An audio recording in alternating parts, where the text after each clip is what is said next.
हमारी basic rag pipeline है।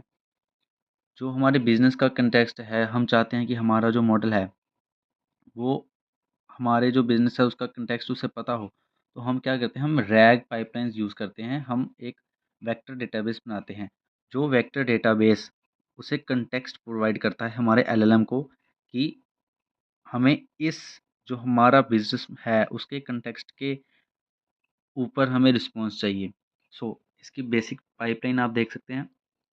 सबसे पहले जो डॉक्यूमेंट्स होते हैं उनको हम चंक्स में डिवाइड करते हैं, डेटा स्प्लिटिंग करते हैं उनकी।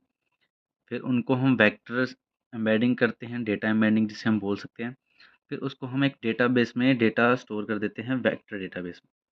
और वही वेक्टर डेटाबेस, जैसे हमने यूज़र ने क्वेरी डाली, वो एलएलएम के पास जाती है जनरेट रिस्पॉन्स करने के लिए।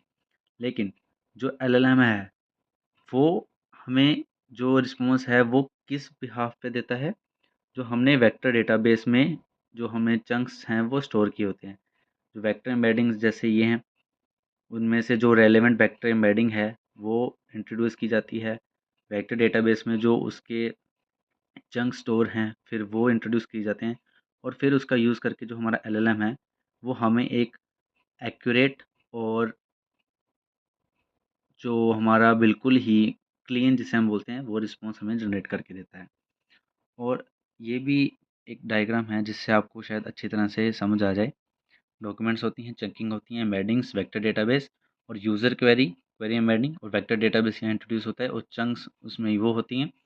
ये डेटा रिट्रीवल का प्रोसेस है और यहाँ पे जो है रिस्पॉन्स जनरेट होता है।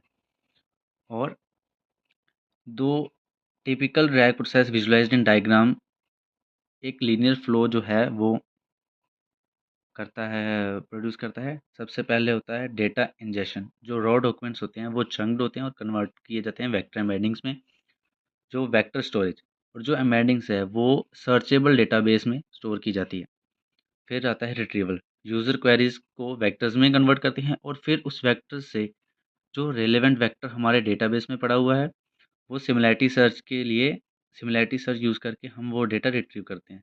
फिर उस डेटा जो रिट्रीव हुआ है फिर वो प्रॉम्प्ट ऑगमेंटेशन स्टेप में जाता है। जो रिट्रीव कंटेक्स्ट है वो कंबाइन किया जाता है यूज़र क्वेरी के साथ और स्ट्रक्चर प्रॉम्प्ट जो है वो वापस उनको रिस्पॉन्स दी जाती है और रिस्पॉन्स जनरेट किया जाता है। The LLM generates a factually grounded answer based on the augmented prompt.